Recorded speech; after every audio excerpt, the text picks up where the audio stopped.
As we have travelled on board P&O Azura 3 times, we thought we would put together a video to show you the different bars on board.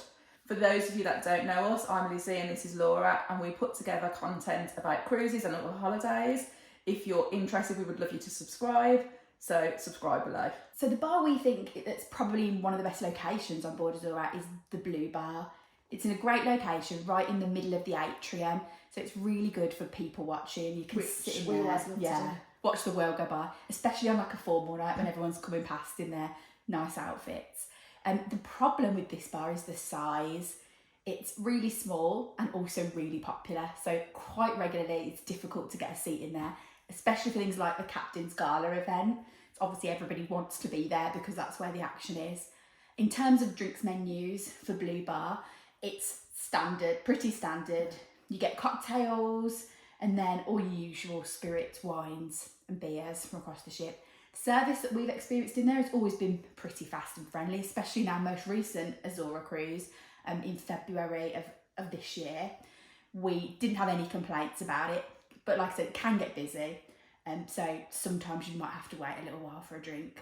Brodie's is the pub space on board P&O Azura. We love the pub spaces on board because they do lots of events that we quite like to partially participate in. So that's where you'll find the pub quizzes. We enjoy watching karaoke. You often get a good atmosphere where lots of people will sit and chat to each other. This is the bar as well where you'll see the sport. So if you want to watch football, golf, rugby, tennis, sailing, there's always something on the television screens. When we were on board last, we decided we didn't actually like this bar as much as some of the other bars because we found the seats not as comfortable basically to sit in and relax. It was always really busy in there as well for things like the pub quizzes, and we did have to basically race people to try and get tables. Yeah, we did that on one occasion, and one, obviously. We tried to watch karaoke in there as well, but it was standing room only, so if you really want to go to karaoke, get there early. Service in there is always really, really good. They always tend to have lots of staff in there, so you get served really quickly. And we've never actually tried it ourselves, but we know that there are lots of people like the banana bread beer, so people recommend that you give that a try. You can get beer flights in there as well, and then there will be some cocktails on the menu.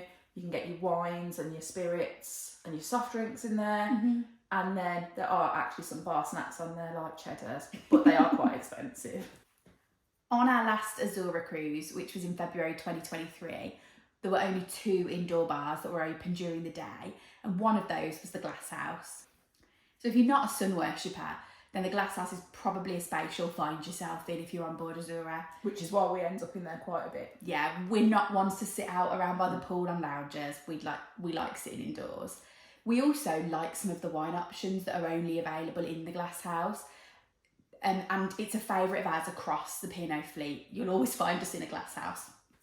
Azura's space for Glass House is actually a really nice area as well. It's got quite a modern feel. It's got some lovely big orange chairs which look a bit like Lizzie's jumper, and they're really comfortable as well. So it's nice to sort of sit in there in the daytime, get your Kindle out, have a little read and just chill out. And they've like separated the dining bit from the drinking bit in there as well, so you don't have to sit watching people eat all the lovely food.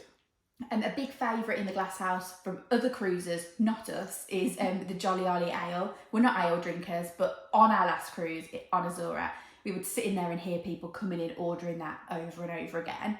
And then a favourite of ours in the Glass House is a wine flight.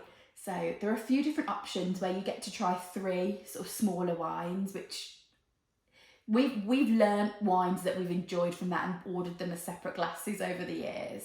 If you've got a drinks package though, it's not covered on that. No, so they're not included in the drinks package.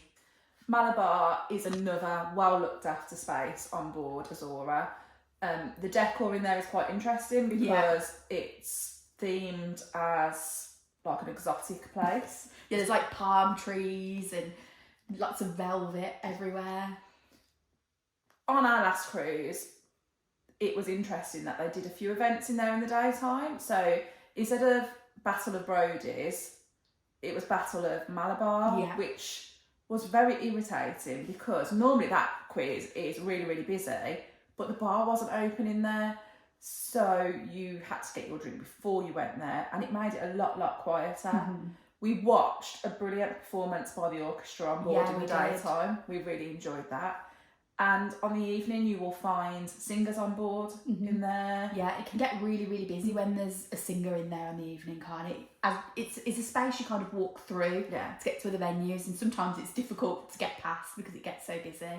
If you follow us on social media, you won't be surprised to find out that this next bar is somewhere that we spent a lot of time, which is in Manhattan. So this is the late night venue on board Azura, but it's also used for a lot of other events too. There's always entertainment on in Manhattan.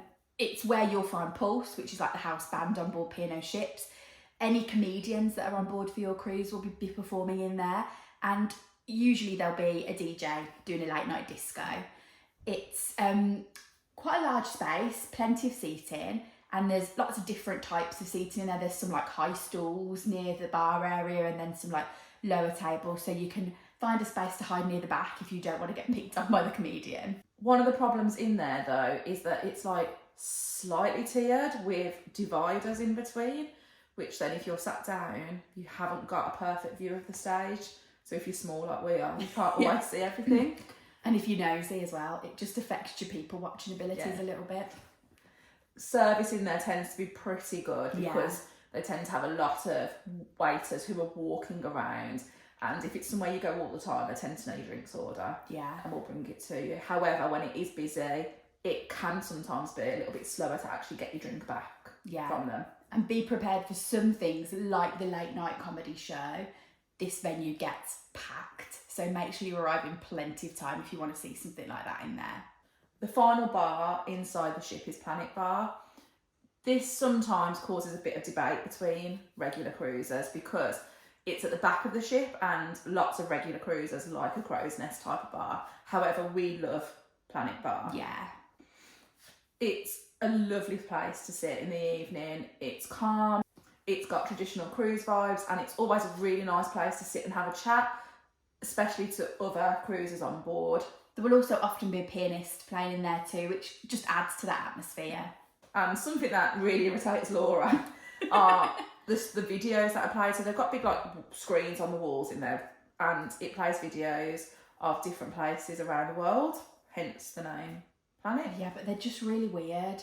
Like, I just don't know where they've got them from and what the point is. Whereas I quite enjoy trying to play Guess the Place.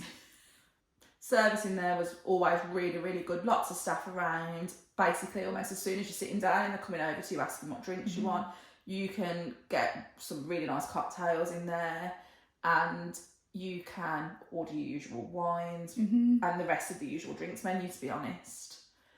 When we were on board in February, it shut about midnight, and there were still quite a few people in there, to be honest, so it could probably stay open a little bit later. With Azura being designed for sunnier weather, there are plenty of outside spaces and bars on board this ship. We've probably spent a bit of time at all of them, as you do. You've got to try them all out. And I think a favourite of ours is the Terrace Bar at the back of the ship. This bar can be a bit of a sun trap on sort of nice days. You get a bit sheltered from the wind, and you've got lovely views out over the wake of the ship, so it's a really nice place to sit. That pool doesn't get as busy either as the main pool, so it's just a little bit quieter and calmer if that's what you'd rather have. Because Azura cruises in the hotter climates, they will do events outside as well on the evening, and we really enjoyed going to the silent disco outside. Getting bar service it was busy, there were queues, but when you work out where to go to, you get served a bit quicker. The other thing you'll find happening on the outside areas of Azura is sail away parties.